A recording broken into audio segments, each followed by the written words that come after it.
ত্রয়োদশ জাতীয় সংসদ নির্বাচনে ভোটের দিন ঠিক হয়েছে 12ই ফেব্রুয়ারি। সারা দেশে বইছে সেই ভোটের হাওয়া।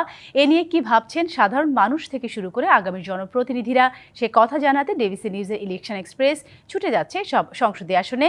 এখন আছে সংসদীয় আসন 235 মৌলভীবাজার 1-এ। সিএসআরএম ডিবিসি ইলেকশন এক্সপ্রেসে সবাইকে স্বাগত জানাচ্ছি। আমি এখন রয়েছি মৌলভীবাজার 1 সংসদীয় আসনে। আমার সাথে রয়েছেন খেলাফত মজলিস মনোনীত প্রার্থী লোকমান আহমদ। আপনাকে স্বাগত জানাচ্ছি। প্রথমেই জানতে চাচ্ছি, এটি আসলে পর্যটন নির্ভর হাওর বাওর নদীখাল বেষ্টিত একটি সংসদীয় আসন। প্রাকৃতিক বৈচিত্র্যও অনেক, মানুষের চাহিদাও অনেক। তো আসলে ভোটাররা কি বলছেন আপনাদেরকে, কি ধরনের উন্নয়ন তারা চান? ডিবিসি নিউজকে আমি সর্বপ্রথম ধন্যবাদ জানাচ্ছি আজকের এই ইলেকশন এক্সপ্রেসে। আমি মৌলভীবাজার 1 সংসদীয় আসন খেলাফত মজলিস মনোনীত প্রার্থী লোকমান আহমদ দেয়ালগড়ি নিয়ে নির্বাচন করছি। আমাদের এই অঞ্চলটা প্রাকৃতিক সম্পদে ভরপুর, সাথে পর্যটনের একটি বিরাট সম্ভাবনাময় এলাকা। আমাদের এই মুহূর্তে এই অঞ্চলের জনগণ অপেক্ষায় রয়েছে একটি সুষ্ঠু নিরপেক্ষ নির্বাচনের জন্য।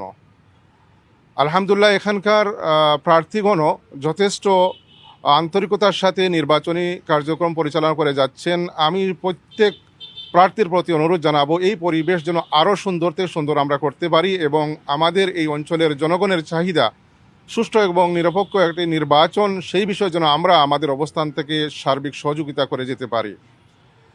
এখানের মানুষের চাহিদার শেষ নেই।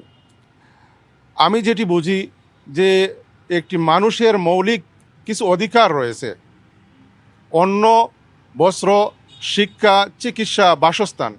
এই মৌলিক 5টি বিষয় নিয়ে যদি আমরা কাজ করতে পারি এবং আমাদের সরকার যে সুযোগ সুবিধা দিচ্ছে সেটি যদি যথাযথভাবে মানুষের দ্বারগোড়ায় পৌঁছে দিতে পারি, এর বাইরে আর কিছুর প্রয়োজন নয়। একটি বিষয় আপনার কাছে জানতে চাই, যেহেতু রাজনৈতিক একটি জোটের ব্যাপার সেপার রয়েছে, সেক্ষেত্রে কি সিদ্ধান্ত আসতে পারে কিংবা কি ধরনের আপনাদের অবস্থান কোথায় থাকবে?